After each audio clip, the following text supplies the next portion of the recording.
Welcome to Beyond Leading, the podcast that cuts through the noise to get real about leadership, team dynamics, personal growth, and the messy, brilliant reality of work, life, and everything in between. Each episode brings grounded insights, sharp truths, and honest conversations with experienced leaders and coaches as we explore what it really takes to lead well today. We don't deal in one-size-fits-all answers. We spark ideas, offer grounded perspectives, and create space for you to work out what fits your world. So let's get into it. The topic that we're looking at today is team leadership. We're going to take a deep dive into what team leadership is all about. What does team leadership mean as a topic? Oh, that's a good question. It all starts with trust. You know, there's no trust between people. Can be two, can be six people. If there's no trust, there's no leadership, there's no team. It's a group of individuals doing their own thing and disappointing each other in their expectations. I'd add respect to that as well. I think trust is definitely the cornerstone of it all. And I think that there needs to be an element of respect because even if they don't like each other, if they respect each other, you can get the team to work very efficiently together. One of the leadership styles that quite often gets put under the microscope is the micromanager. That's not a leader, that's a manager. Okay, thank you. So we've got the difference made there already, that a micromanager is not a leader. No. Excellent. Can you expand on that a little bit for us, Ellen? Because if you have leadership, you trust other people on their expertise to do things to a good standard. And you take care of them. You protect them if they make mistakes, but you don't micromanage them. You don't tell them what to do. You use their expertise. And you value, I think you value the individual. I think that's the thing with a leader. Not only do you trust them to be able to do the job, but you value the individuality that they bring to it. Okay, that's brilliant. So our conversation so far has been kind of taking a look at looking towards the team from the leadership position. But let's talk about the leader. What qualities does the leader bring to leadership? What would you expect to see in a good leader? It's interesting because I think leaders have changed. Leaders are changing. Traditionally, they were much more aggressive, maybe. They were more fear-based, whereas now we're moving into a style of leadership that's more based around empathy. People are expecting empathic leaders. They're expecting their leaders to listen. They're expecting their leaders to involve them in the process, not to just bark orders at to create a safe space. Yeah. Create a safe space. But that's very cultural. If you go to the Eastern Europe countries, it's still very old-fashioned. They love to work by taking orders. Where we are in Western Europe, we don't take orders, right? We have an opinion and we need to voice our opinion, and we are allowed to voice our opinion. And old-fashioned leadership, well, not really leadership, you got punished if you follow orders, got laid off or whatever. Right. So traditional leadership was quite hierarchical. It was respecting of the position in a kind of a fearful way, if I kind of replay something that Tiffany just said a moment ago. Whereas what we see often nowadays in business, and I would reflect on working with US tech companies over the last 20 or 30 years, these are much more kind of merit-based environments where everybody has a voice, everybody can voice their opinions about things, and the hierarchy counts for kind of less.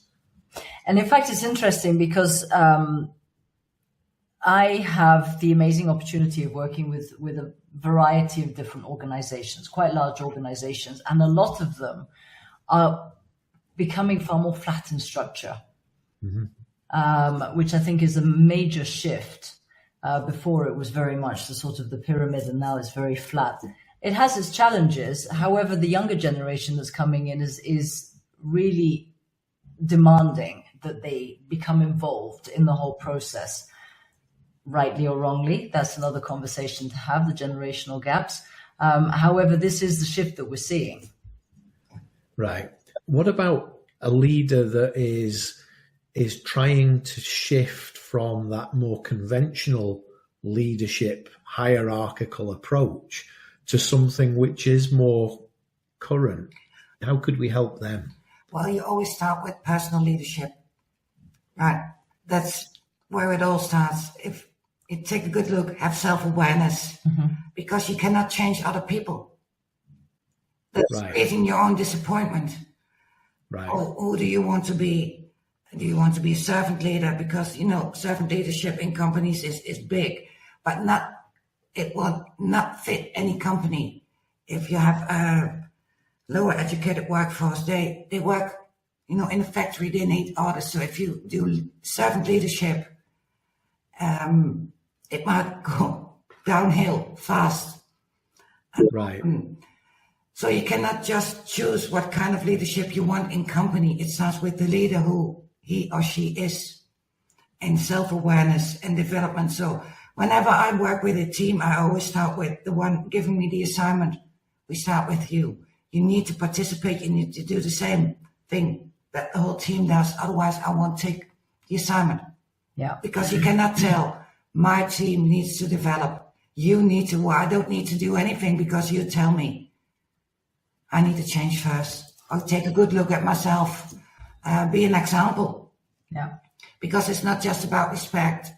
It's about acceptance. Accepting others for what they're good at and not trying to change them into something that will be convenient for you. Mm-hmm.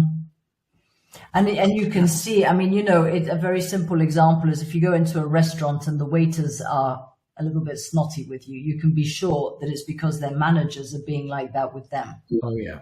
So the attitude comes from the top down. So, what Ellen is saying about starting with the top. And it's very difficult, a leader who's trying to change their style with their team, if they've got resistance from above, it makes their job very, very difficult. If they've got a senior leadership or a C-suite, let's say, that's still traditional, it's very difficult for those other managers underneath to become more empathetic. Absolutely. Right. So it sounds as though they're in talking about the leader themselves needing to be self-aware, self-controlling, rather than controlling of others. We start to drift towards the topic of vulnerability. Mm-hmm. Leaders, is a leader prepared to be vulnerable, to show themselves vulnerable? Mm-hmm. How do you feel about that? I think it's super important. The most important. Because I think that goes back to what Ellen was saying. Vulnerability builds trust. Yeah. Right. And this is what was missing before, is like everybody was told that the emotions had to stay at home. Do not bring emotions into the office. Fine. The problem is that by leaving emotions at home, the leaders at the time became emotionless. And it was very difficult then to deal with people. People are emotional beings. It doesn't matter what we're told to be. We are emotional beings. So now we're being told that we can bring our emotions in. So it's now finding that sort of that balance of nobody wants their leader to break down in tears every time they have a team meeting.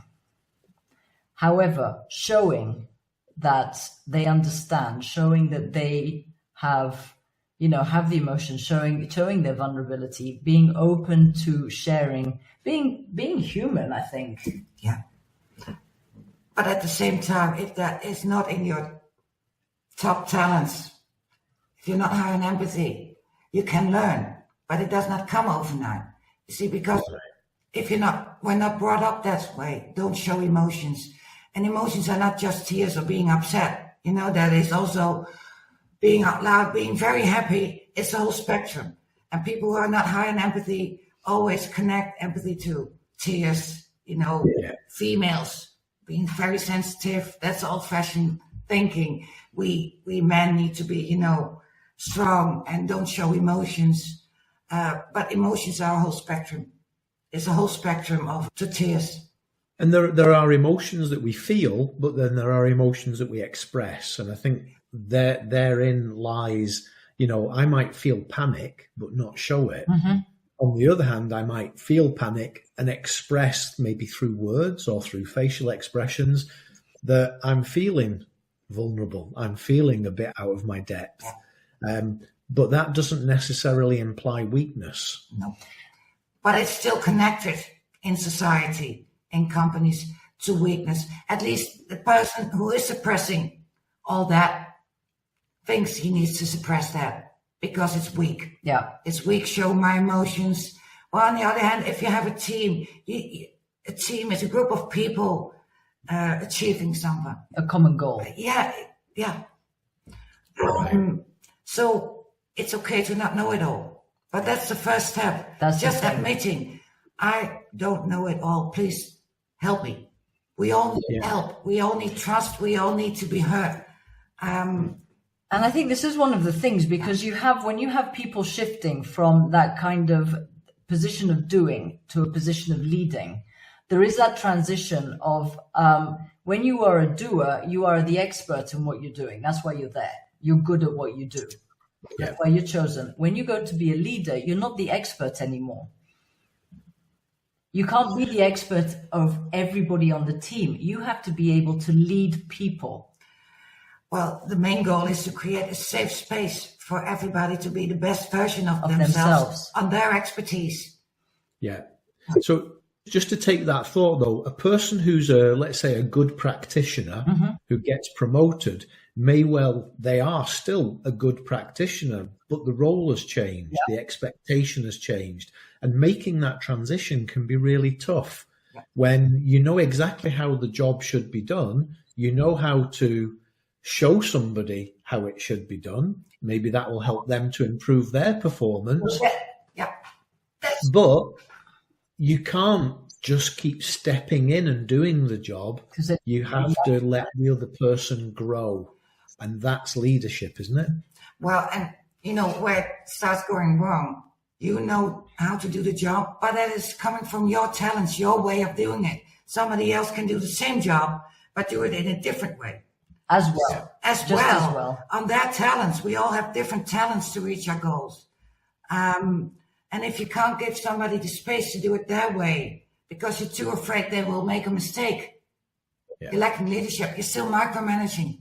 But the thing is, there's a lot of people who, when they go up, they're not the leader of that one particular role. They're a leader of several roles, of which they're not experts in.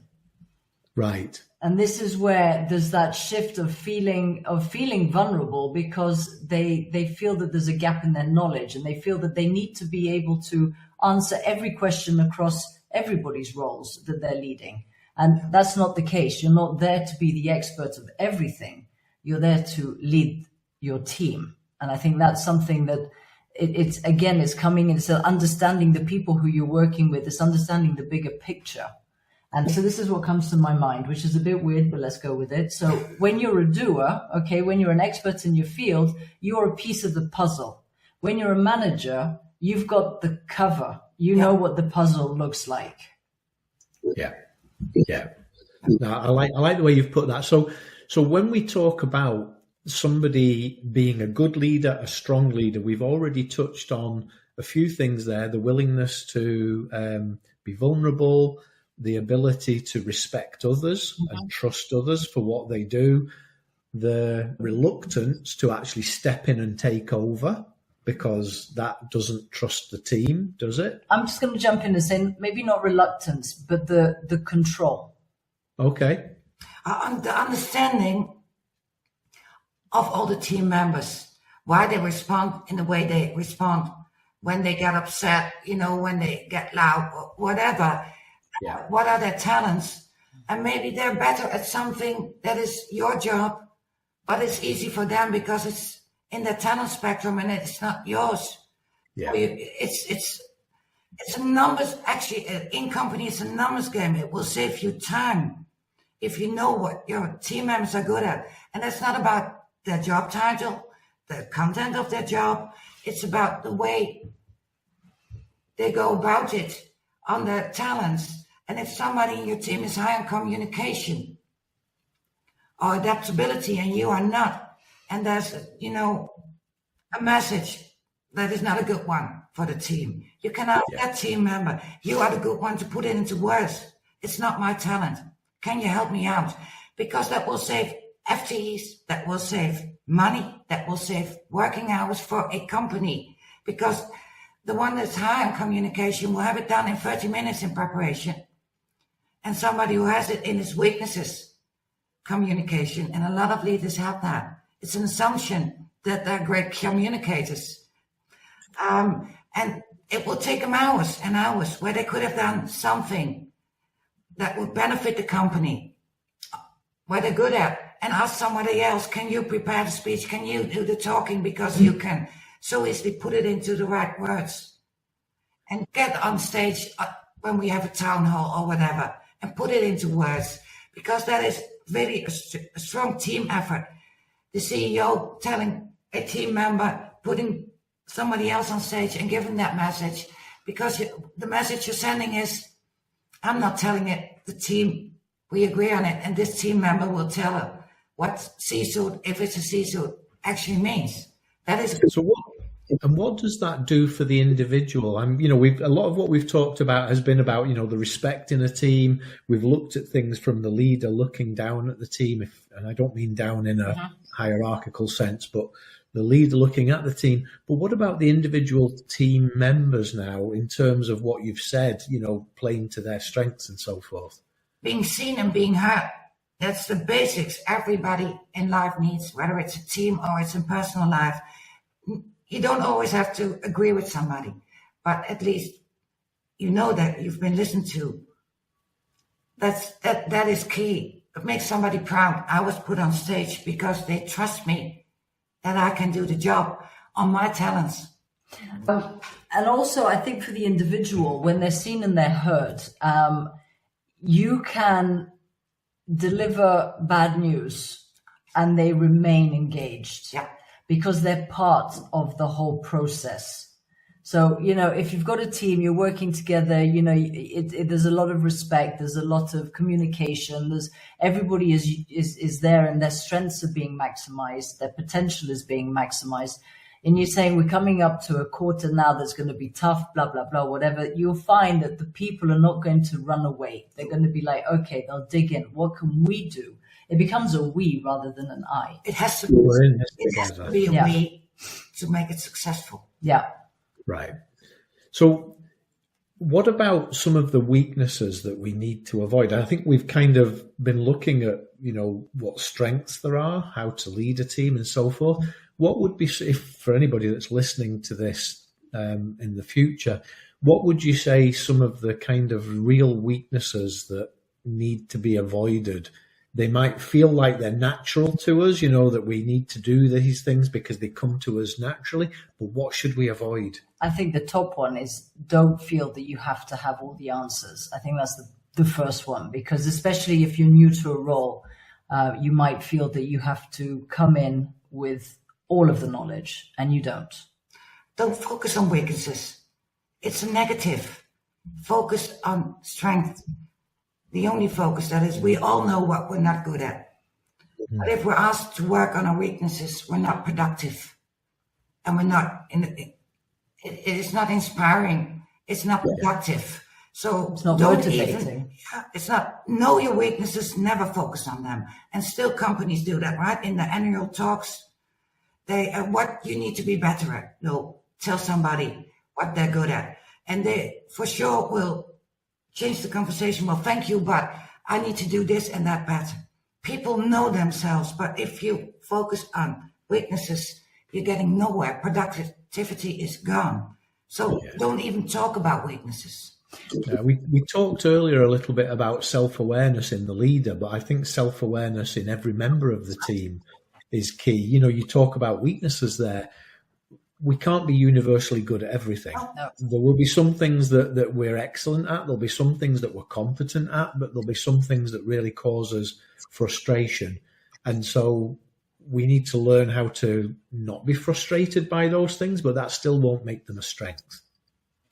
But the thing is, in understanding what you are good at, and understanding that it's okay for a leader to make mistakes. Just as the leader is creating a safe space for the team, they're creating a safe space for themselves. Again, it's leading by example.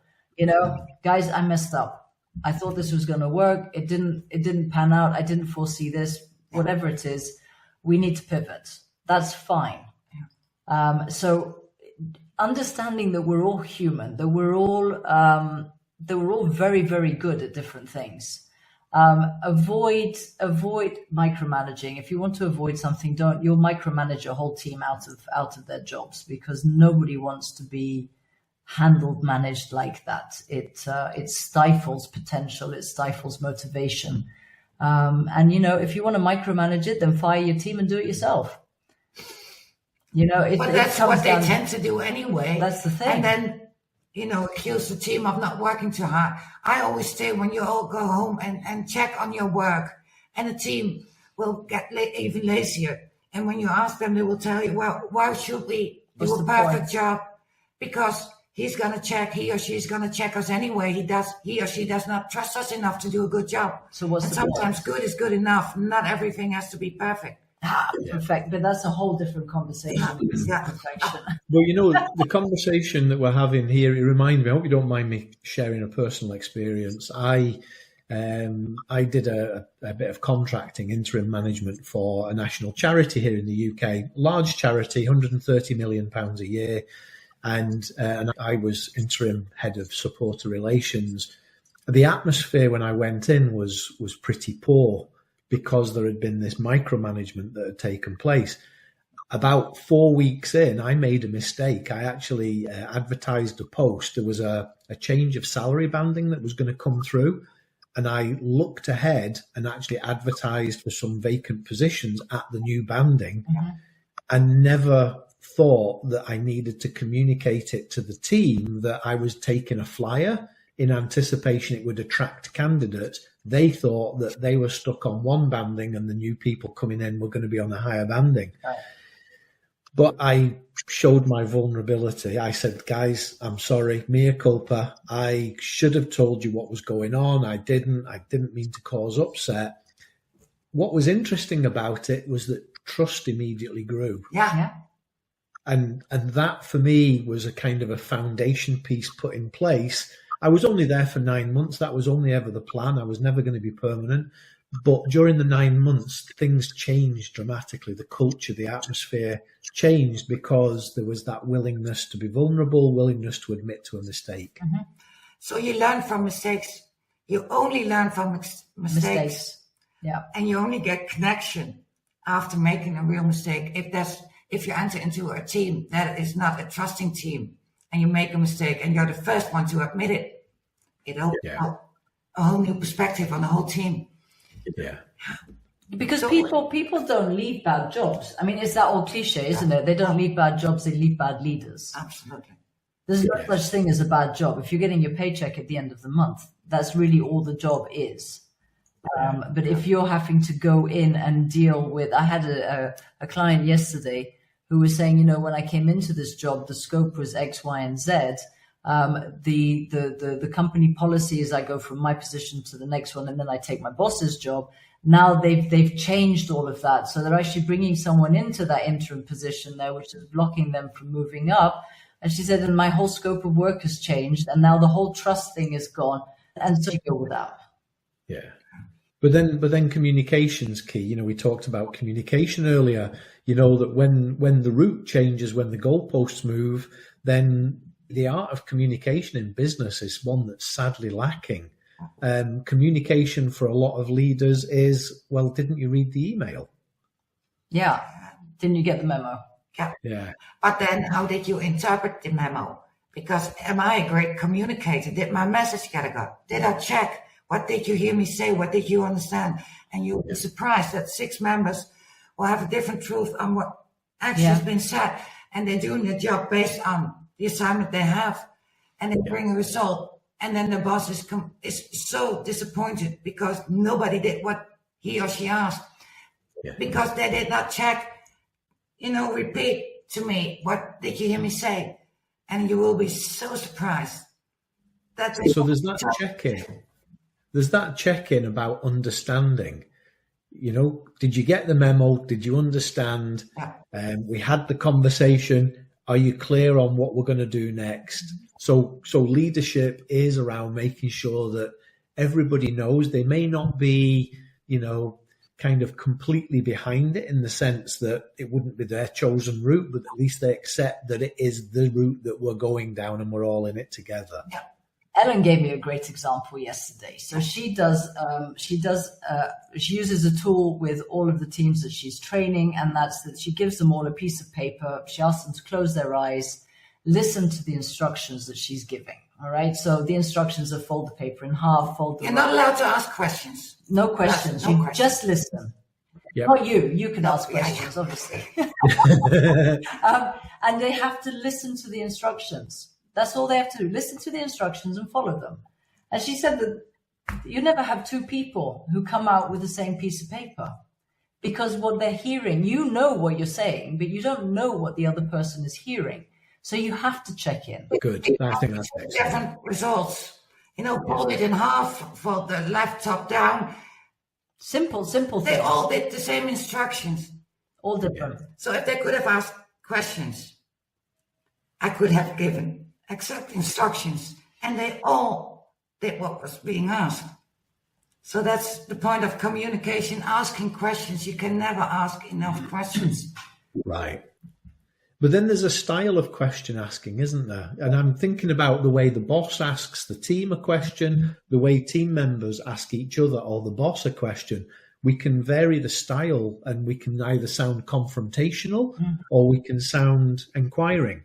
The what, why, how questions. So if I said to you, Nick, why did you decide to choose this subject? Yeah. You're going to feel a little The bit tone of your voice, your facial also, even expression. just the why, why? It's like why? It's like you have to justify It's an yourself. accusation. Why did you do that? Why did you do that? Explain yourself. Whereas if I said to you, how did you come to the decision? You're going to give me a very methodical answer. Well, we had a podcast with Alec, and we were discussing this and that, and you're going to give me the steps of how you got there.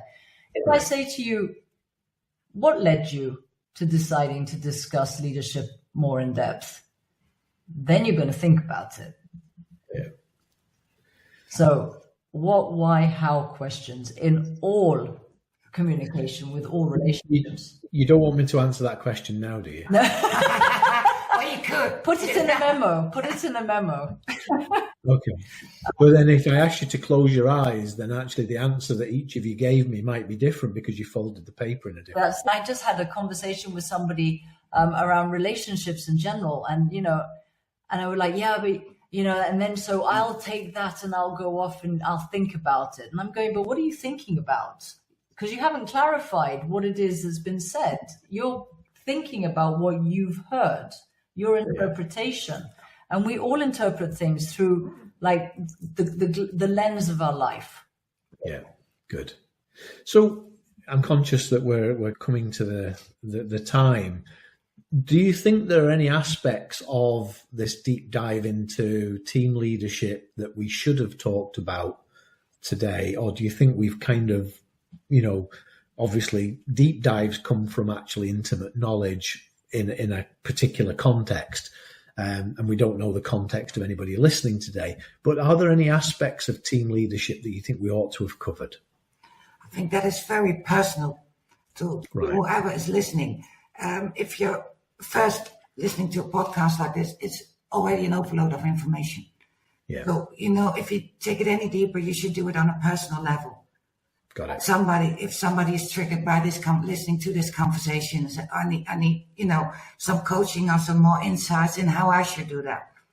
Yeah, that's beautiful. Thank you. So the last question is, what would be your tip? What would be your piece of advice that you would give anybody that is looking to dive deeper into good team leadership or to change an aspect of their leadership or their boss's leadership? What would be your one piece of advice? I didn't know what I was going to say until you said all their boss's leadership. Yeah, exactly. And I think if your leadership is all about managing down and managing up, all right, it's that flow. So for me, it's going to have to be communication. It's going to have to be, make sure that what you're saying is what is being heard. Don't be afraid to ask questions when you're managing up. Make sure that you communicate up when things are going right and when things are going wrong. Communicate up. Same when you're coming down. Just keep those channels open. That would be my And change starts with yourself. Yeah. Always. If you want a different result, you cannot ask your boss to change. But you can try, but it won't work. Well, you can try, but create your own disappointment. And I think the one tip I would add is that listening is really key in leadership. Yeah, but and I think especially not listening. Sorry, Ellen, say that again. What I'm exactly not doing now is my tip. It's listening to hear and not listening to respond. Yeah. Listen. And I did the opposite right now, right? That is what you don't want. I'm so sorry. No, not at all. But I think listening is key, because I think through listening we actually engage, and that's kind of across generations, it's across genders, it's across cultures. So listening is really important for us. Absolutely. Okay. Yeah. Well, I'll call a halt to things today. It's been lovely talking to you both. Thank you very much for the conversation today. I've really enjoyed it. And we'll have another topic for the next episode. Fabulous. Thank you. Thank you, Nick. Thank you. Thank you for listening to Beyond Leading.